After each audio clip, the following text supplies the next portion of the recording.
आप सुन रहे हैं मुंशी प्रेमचंद की प्रसिद्ध उपन्यास गोदान भाग 13। गोबर अंधेरे ही मुंह उठा और कोदई से विदा मांगी। सबको मालूम हो गया था कि उसका ब्याह हो चुका है, इसलिए उससे कोई विवाह संबंधी चर्चा नहीं की। उनके सील स्वभाव ने सारे घर को मुग्ध कर दिया था। कोदई की माता को तो उसने ऐसे मीठे शब्दों में और उसके मातृपद की रक्षा करते हुए ऐसा उपदेश दिया कि उसने प्रसन्न होकर आशीर्वाद दिया था। तुम बड़ी हो माताजी, पूज्य हो। पुत्र माता के ऋण से 100 जन्म लेकर भी उरीन नहीं हो सकता, लाख जन्म लेकर भी उरीन नहीं हो सकता, करोड़ जन्म लेकर भी नहीं। बुढ़िया इस संख्यातीत श्रद्धा पर गदगद हो गई। इसके बाद गोबर ने जो कुछ कहा उसमें बुढ़िया को अपना मंगल ही दिखाई दिया। वैद्य एक बार रोगी को चंगा कर दे, फिर रोगी उसके हाथों विष की भी खुशी से पी लेना। अब जैसे आज ही बहू घर से रूठ कर चली गई तो किसकी हेठी हुई। बहू को कौन जानता है, किसकी लड़की है, किसकी नातिन है, कौन जानता है। संभव है उसका बाप घसियारा ही रहा हो। बुढ़िया ने निश्चयात्मक भाव से कहा, घसियारा तो है ही बेटा, पक्का घसियारा। सवेरे उसका मुंह देख लो तो दिन भर पानी ना मिले। गोबर बोला, तो ऐसे आदमी की क्या हंसी हो सकती है। हंसी हुई तुम्हारी और तुम्हारे आदमी की। जिसने पूछा यही पूछा कि किसकी बहू है, फिर यह अभी लड़की है। अबोध, अल्हड़, नीच माता पिता की लड़की है, अच्छी कहाँ से बन जाए। तुमको तो बूढ़े तोते को राम राम पढ़ाना पड़ेगा। मारने से तो वह पढ़ेगा नहीं, उसे तो सहज स्नेह ही से पढ़ाया जा सकता है। ताड़ना भी दो, लेकिन उसके मुंह मत लगो। उसका तो कुछ नहीं बिगड़ता, तुम्हारा अपमान होता है। जब गोबर चलने लगा तो बुढ़िया ने खांड और सत्तू मिलाकर उसे खाने को दिया। गांव के और कई आदमी मजूरी की टोह में शहर जा रहे थे। बातचीत में रास्ता कट गया और 9 बजते बजते सब लोग अमीनाबाद के बाजार में आ पहुँचे। गोबर हैरान था, इतने आदमी नगर में कहाँ से आ गए। आदमी पर आदमी गिरा पड़ता था। उस दिन बाजार में 400-500 मजदूरों ने कम ना थे। राज और बड़ई और लोहार और बेलदार और खाट बुनने वाले और टोकरी ढोने वाले और संगतराश सभी जमा थे। गोबर यह जमघट देखकर निराश हो गया। इतने सारे मजदूरों को कहाँ काम मिला जाता, और उसके हाथ तो कोई औजार भी नहीं है। कोई क्या जानेगा कि वह क्या काम कर सकता है। कोई उसे क्यों रखने लगा, बिना औजार के उसे कौन पूछेगा। धीरे धीरे एक एक करके मजदूरों को काम मिलता जा रहा था। कुछ लोग निराश होकर घर लौटे जा रहे थे। अधिकतर वह बूढ़े और निकम्मे बच रहे थे जिनका कोई पुछत्तर ना था, और उन्हीं में गोबर भी था। लेकिन अभी आज उसके पास खाने को है, कोई गम नहीं। सहसा मिर्जा खुर्शीद ने मजदूरों के बीच में आकर ऊंची आवाज़ से कहा, जिसको 6 आने रोज पर काम करना हो वह मेरे साथ आए। सबको 6 आने मिलेंगे, 5 बजे छुट्टी मिलेगी। 10-5 राजों और बड़इयों को छोड़कर सब के सब उनके साथ चलने को तैयार हो गए। 400 फटे हालों की एक विशाल सेना सज गई। आगे मिर्जा थे, कंधों पर मोटा सोटा रखे हुए, पीछे भूखमरों की लंबी कतार थी, जैसे भेड़े हो। एक बूढ़े ने मिर्जा से पूछा, कौन काम करना है मालिक? मिर्जा ने जो काम बतलाया उस पर सब और भी चकित हो गए। केवल एक कबड्डी खेलना? यह कैसा आदमी है जो कबड्डी खेलने के 6 आना रोज दे रहा है? सनकी तो नहीं है कोई? बहुत धन पाकर आदमी सनक ही जाता है। बहुत पढ़ लेने से भी आदमी पागल हो जाते हैं। कुछ लोगों को संदेह होने लगा, कहीं यह कोई मखौल तो नहीं है। यहाँ से घर पर ले जाकर कह दे कोई काम नहीं है, तो कौन इसका क्या कर लेगा। वह चाहे कबड्डी खिलाए, चाहे आँख मिचौनी, चाहे गुल्ली डंडा, मजूरी पेशगी दे दे। ऐसे झक्कड़ आदमी का क्या भरोसा। गोबर ने डरते डरते कहा, मालिक, हमारे पास कुछ खाने को नहीं है। पैसे मिल जाए तो कुछ लेकर खा लूं। मिर्जा ने झट 6 आने पैसे उसके हाथ में रख दिए और ललकार कर बोले, मजूरी सबको चलते चलते पेशगी दे दी जाएगी, इसकी चिंता मत करो। मिर्जा साहब ने शहर के बाहर थोड़ी सी जमीन ले रखी थी। मजूरों ने जाकर देखा तो एक बड़ा अहाता घिरा हुआ था और उसके अंदर केवल एक छोटी सी फूस की झोपड़ी थी, जिसमें 3-4 कुर्सियां थीं, एक मेज, थोड़ी सी किताबें मेज पर रखी हुई थी। झोपड़ी बेलों और लताओं से ढकी हुई बहुत सुंदर लगती थी। अहाते में एक तरफ आम और नींबू और अमरूद के पौधे लगे हुए थे, दूसरी तरफ कुछ फूल। बड़ा हिस्सा परती था। मिर्जा ने सबको कतार में खड़ा करके पहले ही मजूरी बांट दी। अब किसी को उनके पागलपन में संदेह ना रहा। गोबर पैसे पहले ही पा चुका था। मिर्जा ने उसे बुलाकर पौधे सींचने का काम सौंपा। उसे कबड्डी खेलने को ना मिलेगी। मन में ऐंठ कर रह गया, इन बुड्ढों को उठा उठा कर पटकता, लेकिन कोई परवाह नहीं। बहुत कबड्डी खेल चुका है, पैसे तो पूरे मिल गए। आज युगों के बाद इन जराग्रस्तों को कबड्डी खेलने का सौभाग्य मिला। अधिकतर तो ऐसे थे जिन्हें याद भी ना आता था कि कभी कबड्डी खेली है या नहीं। दिन भर शहर में पिसते थे, पहर रात गए घर पहुंचते थे और जो कुछ रूखा मिल जाता था खाकर पड़े रहते थे। प्रातःकाल फिर वही चरखा शुरू हो जाता था। जीवन नीरस निरानंद केवल एक ढर्रा मात्र हो गया था। आज तो एक यह अवसर मिला तो बूढ़े भी जवान हो गए। अधमरे बूढ़े ठठरिया लिए, मुंह में दांत ना पेट में आंत, जांग के ऊपर धोतियों का तहमत चढ़ाए ताल ठोक ठोक कर उछल रहे थे, मानो उन बूढ़ी हड्डियों में जवानी धस पड़ी हो। चटपट पाली बन गई, 2 नायक बन गए। गोइयों का चुनाव होने लगा और 12 बजते बजते खेल शुरू हो गया। जाड़ों की ठंडी धूप ऐसी क्रीड़ाओं के लिए आदर्श ऋतु है। इधर अहाते के फाटक पर मिर्जा साहब तमाशाइयों को टिकट बांट रहे थे। उन पर इस तरह कोई ना कोई सनक हमेशा सवार रहती थी। अमीरों से पैसा लेकर गरीबों को बांट देना, इस बूढ़ी कबड्डी का विज्ञापन कई दिन से हो रहा था। बड़े बड़े पोस्टर चिपकाए गए थे, नोटिस बांटे गए थे।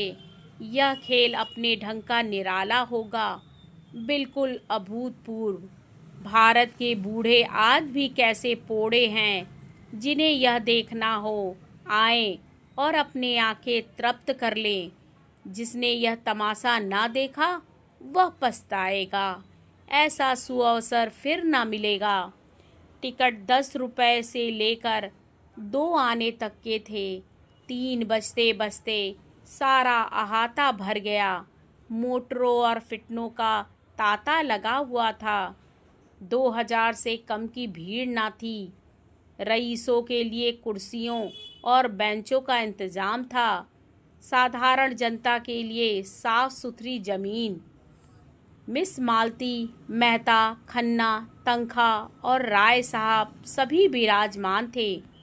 खेल शुरू हुआ तो मिर्जा ने मेहता से कहा, आइए डॉक्टर साहब, एक गोई हमारी और आपकी हो जाए। मिस मालती बोली, फिलासफर का जोड़ फिलासफर ही से सो हो सकता है। मिर्जा ने मूंछों पर ताव देकर कहा, तो क्या आप समझती हैं मैं फिलासफर नहीं हूँ? मेरे पास पुछल्ला नहीं है, लेकिन हूँ मैं फिलासफर। आप मेरा इम्तहान ले सकते हैं मेहता जी। मालती ने पूछा, अच्छा बतलाइए, आप आइडियालिस्ट है या मैटेरियलिस्ट? मैं दोनों हूँ। यह क्यों कर? बहुत अच्छी तरह। जब जैसा मौका देखा वैसा बन गया। तो आपका अपना कोई निश्चय नहीं है? जिस बात का आज तक कभी निश्चय ना हुआ और ना कभी होगा, उसका निश्चय मैं भला क्या कर सकता हूँ? और लोग आंखें फोड़कर और किताबें चाटकर जिस नतीजे पर पहुँचे हैं, वहाँ मैं यूं ही पहुँच गया। आप बता सकती हैं किसी फिलासफर ने अक्ली गद्दे लड़ाने के सिवाय और कुछ किया है? डॉक्टर मेहता ने अचकन के बटन खोलते हुए कहा, तो चलिए हमारी और आपकी हो ही जाए, और कोई माने या ना माने, मैं आपको फिलासफर मानता हूँ। मिर्जा ने खन्ना से पूछा, आपके लिए भी कोई जोड़ ठीक करूँ? मालती ने पुकार दिया, हाँ हाँ, इन्हें जरूर ले जाइए मिस्टर तंखा के साथ। खन्ना झेपते हुए बोले, जी नहीं, मुझे क्षमा कीजिएगा। मिर्जा ने राय साहब से पूछा, आपके लिए कोई जोड़ लाऊं? राय साहब बोले, मेरा जोड़ तो ओंकारनाथ का है, अगर वह आज नजर ही नहीं आते। मिर्जा और मेहता भी नंगी दे केवल जांघिए पहने हुए मैदान में पहुंच गए। एक इधर दूसरा उधर, खेल शुरू हो गया। जनता बूढ़े कुलेलों पर हंसती थी, तालियां बजाती थी, गालियां देती थी, ललकारती थी, बाजियां लगाती थी। वाह, जरा इन बूढ़े बाबा को देखो, किस शान से जा रहे हैं, जैसे सबको मार कर ही लौटेंगे। अच्छा, दूसरी तरफ से भी उन्हीं के बड़े भाई निकले। दोनों कैसे पैतरे बदल रहे हैं। इन हाथियों में अभी बहुत जान है भाई। इन लोगों ने जितना घी खाया है, उतना अब हमें पानी भी मयसर नहीं। लोग कहते हैं भारत धनी हो रहा है, होता होगा। हम तो यही देखते हैं कि इन बुढ़ों जैसे जीवन के जवान भी आज मुश्किल से निकलेंगे। वह उधर वाले बुढ़े ने इसे दबोच लिया। बेचारा छूट निकलने के लिए कितना जोर मार रहा है, मगर अब नहीं जा सकते बच्चा। एक को 3 लिपट गए। इस तरह लोग अपनी दिलचस्पी जाहिर कर रहे थे। उनका सारा ध्यान मैदान की ओर था। खिलाड़ियों के आघात प्रतिघात, उछल कूद, धड़पकड़ और उनके मरने जीने में तन्मय हो रहे थे। कभी चारों तरफ से कह कहे पड़ते, कभी कोई अन्याय या धांधली देखकर लोग छोड़ दो का गुल मचाते। कुछ लोग तैश में आकर पाली की तरफ दौड़ते, लेकिन जो थोड़े से सज्जन सामियाने में ऊंचे दर्जे के टिकट लेकर बैठे थे, उन्हें इस खेल में विशेष आनंद ना मिल रहा था। वे इससे अधिक महत्व की बातें कर रहे थे।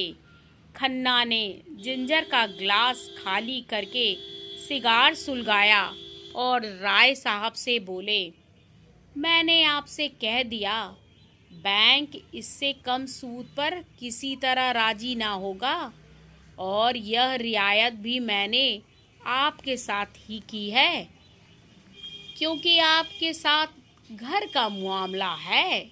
राय साहब ने मूंछों में मुस्कुराहट को लपेट कर कहा, आपकी नीति में घर वालों को ही उल्टे छुरे से हलाल करना चाहिए। यह क्या फरमा रहे हैं? ठीक कह रहा हूँ। सूर्य प्रताप सिंह से आपने केवल 7% लिया है, मुझसे 9% मांग रहे हैं और उस पर एहसान भी रखते हैं। क्यों ना हो? खन्ना ने कहा मानो यह कथन हंसने के ही योग्य था। उन शर्तों पर मैं आपसे भी वही सूद ले लूँगा।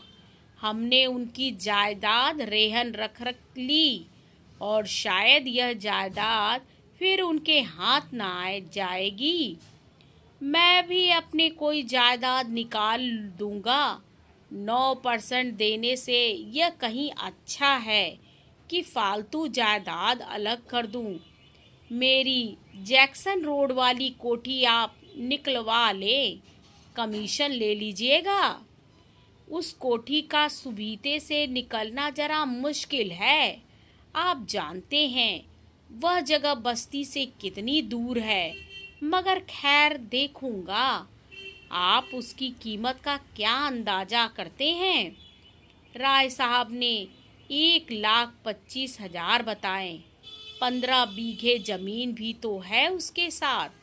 खन्ना स्तंभित हो गए, बोले, आप आज से 15 साल पहले का स्वप्न देख रहे हैं राय साहब। आपको मालूम होना चाहिए कि इधर जायदादों के मूल्य में 50% की कमी हो गई है। राय साहब ने बुरा मानकर कहा, जी नहीं, 15 साल पहले उसकी कीमत 1.5 लाख थी। मैं खरीदार की तलाश में रहूँगा, मगर मेरा कमीशन 5% होगा आपसे, औरों से ज़्यादा शायद 10% ही हो। क्यों? क्या करोगे इतने रुपए लेकर? आप जो चाहें दे दीजिएगा। अब तो राजी हुए।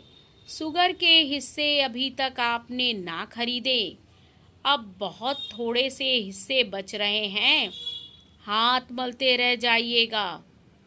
इंश्योरेंस की पॉलिसी भी आपने ना ली।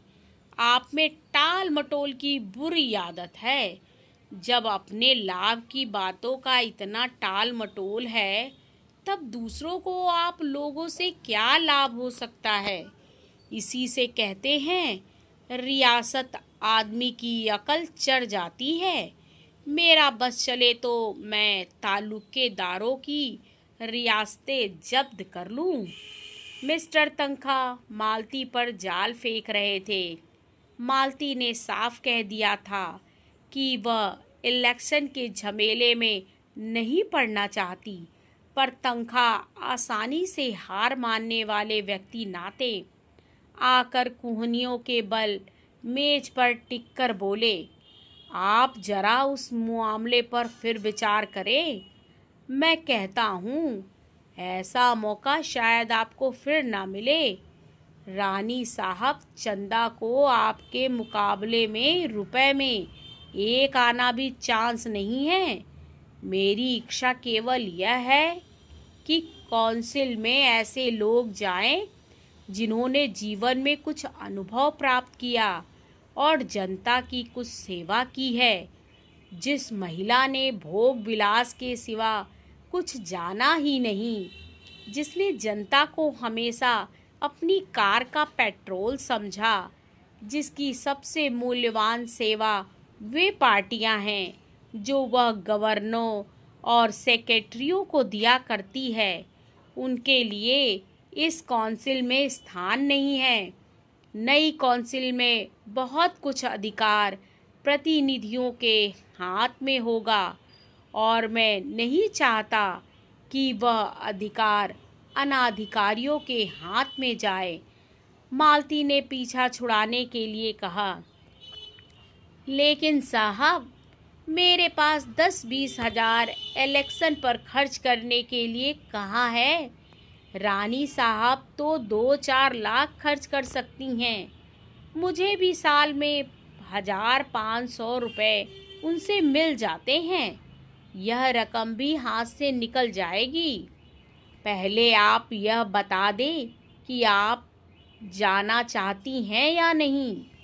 जाना तो चाहती हूँ, मगर फ्री पास मिल जाए तो यह मेरा जिम्मा रहा। आपको फ्री पास मिल जाएगा। जी नहीं, क्षमा कीजिए, मैं हार की जिल्लत नहीं उठाना चाहती।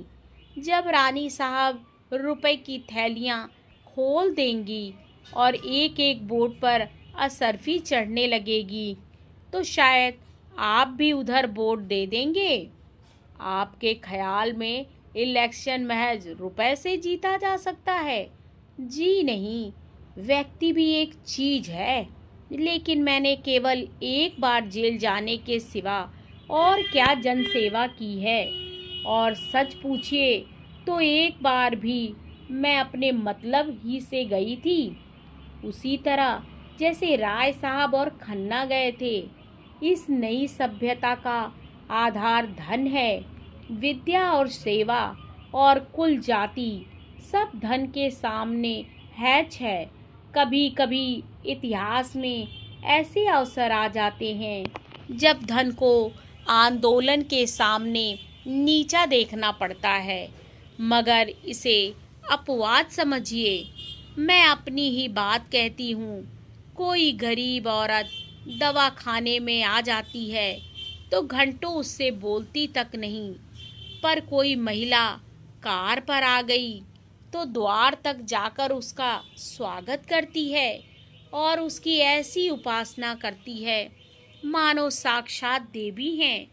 मेरा और रानी साहब का कोई मुकाबला नहीं। जिस तरह के कौंसिल बन रहे हैं, उनके लिए रानी साहब ही ज़्यादा उपयुक्त हैं। उधर मैदान में मेहता की टीम कमज़ोर पड़ती जाती थी। आधे से ज़्यादा खिलाड़ी मर चुके थे।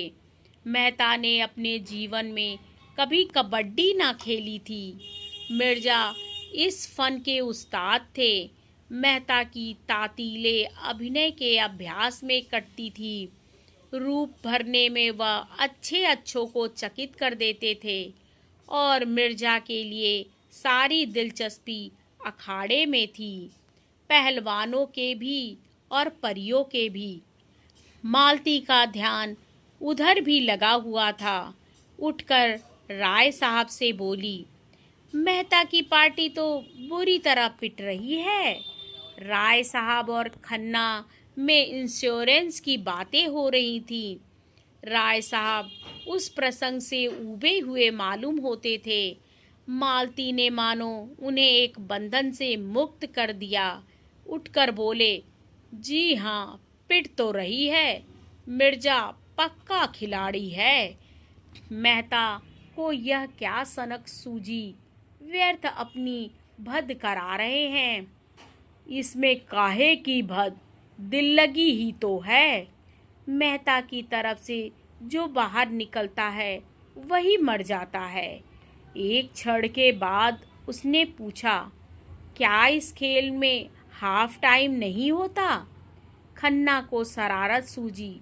बोले, आप चले थे मिर्जा से मुकाबला करने, समझते थे यह भी फिलॉसफी है। मैं पूछती हूँ, इस खेल में हाफ टाइम नहीं होता? खन्ना ने फिर चिढ़ाया, अब खेल ही खत्म हुआ जाता है। मज़ा आएगा तब जब मिर्जा मेहता को दबोच कर रगड़ेंगे और मेहता साहब ची बोलेंगे। मैं तुमसे नहीं पूछती, राय साहब से पूछती हूँ।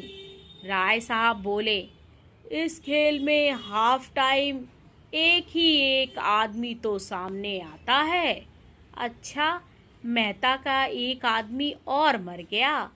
खन्ना बोले, आप देखती रहिए, इसी तरह सब मर जाएंगे और आखिर में मेहता साहब भी मरेंगे। मालती जल गई। आपकी तो हिम्मत ना पड़ी बाहर निकलने की। मैं गमारों के खेल नहीं खेलता, मेरे लिए टेनिस है। टेनिस में भी मैं तुम्हें सैकड़ों गेम दे चुकी हूँ। आपसे जीतने का दावा ही कब है? अगर दावा हो तो मैं तैयार हूँ। मालती उन्हें फटकार बताकर फिर अपनी जगह पर आ बैठी। किसी को मेहता से हमदर्दी नहीं है। कोई यह नहीं कहता कि अब खेल खत्म कर दिया जाए। मेहता भी अजीब बुद्धू आदमी है, कुछ धांधली क्यों नहीं कर बैठते। यहाँ भी अपनी न्यायप्रियता दिखा रहे हैं। अभी हार कर लौटेंगे तो चारों तरफ से तालियां पड़ेंगी। अब शायद 20 आदमी उनकी तरफ और होंगे और लोग कितने खुश हो रहे हैं। ज्यों-ज्यों अंत समीप आता जाता था, लोग अधीर होते जाते थे और पाली की तरफ बढ़ते जाते थे। रस्सी का जो एक कटघरा सा बनाया गया था, वह तोड़ दिया गया। स्वयं सेवक रोकने की चेष्टा कर रहे थे, पर उस उत्सुकता के उन्माद में उनकी एक ना चलती थी। यहाँ तक कि ज्वार अंतिम बिंदु तक आ पहुँचा और मेहता अकेले बच गए और अब उन्हें गूंगे का पार्ट खेलना पड़ेगा। अब सारा दामोदार उन्हीं पर है। अगर वह बचकर अपनी पाली में लौट आते हैं तो उनका पक्ष बचता है, नहीं हार का सारा अपमान और लज्जा लिए हुए उन्हें लौटना पड़ता है। वह दूसरे पक्ष के जितने आदमियों को छूकर अपनी पाली में आएंगे, वह सब मर जाएंगे और उतने ही आदमी उनकी तरफ जी उठेंगे। सबकी आंखें मेहता को ओर लगी हुई थीं। वह मेहता चले। जनता ने चारों ओर से आकर पाली को घेर लिया। तन्मयता अपनी पराकाष्ठा पर थी। मेहता कितने शांत भाव से शत्रुओं की ओर जा रहे हैं। उनकी प्रत्येक गति जनता पर प्रतिबिंबित हो जाती है। किसी की गर्दन टेढ़ी हुई जाती है, कोई आगे झुक जाता है। वातावरण गर्म हो गया। पारा ज्वाला बिंदु पर आ पहुंचा। मेहता शत्रु दल में घुसे। दल पीछे हटता जाता है। उनका संगठन इतना दृढ़ है कि मेहता की पकड़ या स्पर्श में कोई नहीं आ रहा है। बहुतों को आशा थी कि मेहता कम से कम अपने पक्ष के 10-5 आदमियों को तो जिला ही लेंगे। वे निराश होते जा रहे हैं। सहसा मिर्जा एक छलांग मारते हैं और मेहता की कमर पकड़ लेते हैं। मेहता अपने को छुड़ाने के लिए जोर मार रहे हैं। मिर्जा को पाली की तरफ खींचे लिए आ रहे हैं। लोग उन्मत्त हो जाते हैं। अब इसका पता चलना मुश्किल है कि कौन खिलाड़ी है, कौन तमाशाई है। सब एक में गड़मड़ हो गए हैं। मिर्जा और मेहता में मल्ल युद्ध हो रहा है। मिर्जा के कई बुढ़े मेहता की तरफ लपके और उनसे लिपट गए। मेहता जमीन पर चुपचाप पड़े हुए हैं। अगर वह इसी तरह खींच खांच कर 2 हाथ और ले जाएं तो उनके 50 आदमी जी उठते, मगर एक वह इंच भी नहीं खिसक सकते। मिर्जा उनकी गर्दन पर बैठे हुए हैं। मेहता का मुख लाल हो रहा है, आंखें वीर बहुटी बनी हुई हैं, पसीना टपक रहा है और मिर्जा अपने स्थूल शरीर का भार लिए उनकी पीठ पर हुमच रहे हैं। मालती ने समीप जाकर उत्तेजित स्वर में कहा, मिर्जा खुर्शीद, यह फेयर नहीं है, बाजी ड्रॉ रही। खुर्शीद ने मेहता जी के गर्दन पर एक घस्सा लगाकर कहा, जब तक यह ची ना बोलेंगे मैं हरगिज ना छोड़ूंगा। क्यों नहीं ची बोलते? मालती और आगे बढ़ी। ची बुलवाने के लिए आप इतनी जबरदस्ती नहीं कर सकते। मिर्जा ने मेहता की पीठ पर हुमच कर कहा, बेशक कर सकता हूँ। आप इनसे कह दे ची बोले, मैं अभी उठा जाता हूँ। मेहता ने एक बार फिर उठने की चेष्टा की, पर मिर्जा ने उनकी गर्दन दबा दी। मालती ने उनका हाथ पकड़कर घसीटने की कोशिश करके कहा, यह खेल नहीं, अदावत है। अदावत ही सही, आप ना छोड़ेंगे। उसी वक्त जैसे कोई भूकंप आ गया। मिर्जा साहब जमीन पर पड़े हुए थे और मेहता दौड़े हुए पाली की ओर भागे जा रहे थे। हजारों आदमी पागलों की तरह टोपियां और पगड़ियां और छड़ियां उछाल रहे थे। कैसे यह काया पलट हुई, कोई समझ ना सका। मिर्जा ने मेहता को गोद में उठा लिया और लिए हुए सामियाने तक आए। प्रत्येक मुख पर यह शब्द थे, डॉक्टर साहब ने बाजी मार ली। और प्रत्येक आदमी इस हारी हुई बाजी की एक बारगी पलट जाने पर विस्मित था। सभी मेहता के जीवट और दम और धैर्य का बखान कर रहे थे। मजदूरों के लिए पहले से नारंगियां मंगा ली गई थीं। उन्हें एक एक नारंगी देकर विदा किया गया। सामियाने में मेहमानों के चाय पानी का आयोजन था। मिर्जा और मेहता एक ही मेज पर आमने सामने बैठे। मालती मेहता के बगल में बैठी। मेहता ने कहा, मुझे आज एक नया अनुभव हुआ। महिला की सहानुभूति हार को जीत बना सकती है। मिर्जा ने मालती की ओर देखा। अच्छा, यह बात थी। जभी तो मुझे हैरत हो रही थी कि आप एकाएक कैसे ऊपर आ गए। मालती शर्म से लाल हुई जाती थी। बोली, आप बड़े बेमुरौवत आदमी हैं मिर्जा जी। मुझे आज मालूम हुआ। कसूर इनका था। यह क्यों ची नहीं बोलते थे? मैं तो ची ना बोलता, चाहे आप मेरी जान ही ले लेते। कुछ देर मित्रों में गपशप होती रही। फिर धन्यवाद के और मुबारकबाद के भाषण हुए और मेहमान लोग विदा हुए। मालती को भी एक विजिट करनी थी, वह भी चली गई। केवल मेहता और मिर्जा रह गए। उन्हें अभी स्नान करना था। मिट्टी में सने हुए थे। कपड़े कैसे पहनते? गोबर पानी खींच लाया और दोनों दोस्त नहाने लगे। मिर्जा ने पूछा, शादी कब तक होगी? मेहता ने अचंभे में आकर पूछा, किसकी? आपकी। मेरी शादी किसके साथ हो रही है? वाह, आप तो ऐसा उड़ रहे हैं गोया यह भी छिपाने की बात है। नहीं नहीं, मैं सच कहता हूँ, मुझे बिल्कुल खबर नहीं है।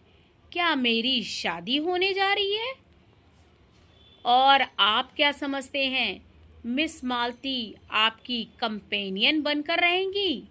मेहता गंभीर भाव से बोले, आपका ख्याल बिल्कुल गलत है मिर्जा जी।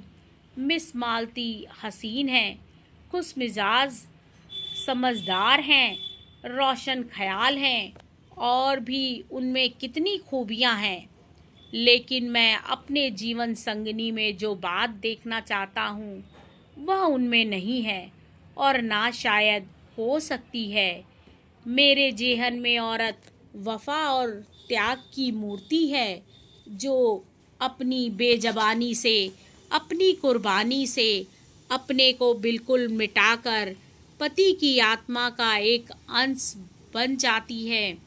देह पुरुष की रहती है पर आत्मा स्त्री की होती है। आप कहेंगे, मर्द अपने को क्यों नहीं मिटाता, औरत ही से क्यों इसकी आशा करता है? मर्द में वह सामर्थ्य ही नहीं है। वह अपने को मिटाएगा तो शून्य हो जाएगा। वह किसी खोह में जा बैठेगा और सर्वात्मा में मिल जाने का स्वप्न देखेगा। वह तेज प्रधान जीव है और अहंकार में यह समझकर कि वह ज्ञान का पुतला है, सीधा ईश्वर में लीन होने की कल्पना किया करता है। स्त्री पृथ्वी की भांति धैर्यवान है, शांति संपन्न है, सहिष्णु है। पुरुष में नारी के गुण आ जाते हैं तो वह महात्मा बन जाता है, नारी में पुरुष के गुण आ जाते हैं तो वह उल्टा हो जाती है। पुरुष आकर्षित होता है स्त्री की ओर तो सर्वांश में स्त्री हो। मालती ने अभी तक मुझे आकर्षित नहीं किया। मैं आपसे किन शब्दों में कहूँ कि स्त्री मेरी नज़रों में क्या है। संसार में जो कुछ सुंदर है उसी की प्रतिमा को मैं स्त्री कहता हूँ। मैं उससे यह आशा रखता हूँ कि मैं उसे मार ही डालूं तो भी प्रतिहिंसा का भाव उसमें ना आए। अगर मैं उसकी आंखों के सामने किसी स्त्री को प्यार करूं तो भी उसकी ईर्ष्या ना जागे। ऐसी नारी पाकर मैं उसके चरणों में गिर पड़ूंगा और उस पर अपने को अर्पण कर दूंगा। मिर्जा ने सिर हिलाकर कहा, ऐसी औरत आपको इस दुनिया में तो शायद ही मिले। मेहता ने हाथ मारकर कहा, एक नहीं हजारों, वरना दुनिया वीरान हो जाती। ऐसी एक ही मिसाल दीजिए, मिसेस खन्ना को ही ले लीजिए। लेकिन खन्ना अभागे हैं जो हीरा पाकर कांच का टुकड़ा समझ रहे हैं। सोचिए कितना त्याग है और उसके साथ ही कितना प्रेम है। खन्ना के रूपासक्त मन में शायद उसके लिए रत्ती भर भी स्थान नहीं है, लेकिन आज खन्ना पर कोई आगत आ जाए तो वह अपने को उन पर निछावर कर देगी। खन्ना आज अंधे या कोढ़ी हो जाए तो भी उसकी वफादारी में फर्क ना आएगा। अभी खन्ना उसकी कद्र नहीं कर रहे हैं, मगर आप देखेंगे एक दिन यही खन्ना उसके चरण धो धो कर पिएंगे। मैं ऐसी बीवी नहीं चाहता जिससे मैं आइंस्टीन के सिद्धांत पर बहस कर सकूं या जो मेरी रचनाओं के प्रूफ देखा करे। मैं ऐसी औरत चाहता हूँ जो मेरे जीवन को पवित्र और उज्जवल बना दे अपने प्रेम और त्याग से। खुर्शीद ने दाढ़ी पर हाथ फेरते हुए कहा, जैसे कोई भूली हुई बात याद करके कहा, आपका ख्याल बहुत ठीक है मिस्टर मेहता। ऐसी औरत अगर कहीं मिल जाए तो मैं भी शादी कर लूं, लेकिन मुझे उम्मीद नहीं है कि मिले। मेहता ने हंसकर कहा, आप भी तलाश में रहिए, मैं भी तलाश में हूँ। शायद कहीं कभी तकदीर जागे। मगर मिस मालती आपको छोड़ने वाली नहीं, कहिए लिख दूँ। ऐसी औरतों से मैं केवल मनोरंजन कर सकता हूँ, ब्याह नहीं। ब्याह तो आत्मसमर्पण है। अगर ब्याह आत्मसमर्पण है तो प्रेम क्या है? प्रेम जब आत्मसमर्पण का रूप लेता है तभी ब्याह है, उसके पहले अय्यासी है। मेहता ने कपड़े पहने और विदा हो गए। शाम हो गई थी। मिर्जा ने जाकर देखा तो गोबर अभी तक पेड़ों को सींच रहा था। मिर्जा ने प्रसन्न होकर कहा, जाओ, अब तुम्हारी छुट्टी है, कल फिर आओगे? गोबर ने कातर भाव से कहा, मैं कहीं नौकरी करना चाहता हूँ मालिक। नौकरी करना है तो हम तुझे रख लेंगे। कितना मिलेगा हुजूर? जितना तू मांगे। मैं क्या मांगू, आप जो चाहे दे दे। हम तुम्हें 15 रुपए देंगे और खूब कसकर काम लेंगे। गोबर मेहनत से नहीं डरता, उसे रुपए मिले तो वह आठों पहर काम करने को तैयार है। 15 रुपए मिले तो क्या पूछना, वह तो प्राण भी दे देगा। बोला, मेरे लिए कोठरी मिल जाए वहीं पड़ा रहूँगा। हाँ हाँ, जगह का इंतजाम मैं कर दूंगा। इसी झोपड़ी में एक किनारे तुम भी पड़े रहना। गोबर को जैसे स्वर्ग मिल गया। आगे की कहानी अगले भाग में।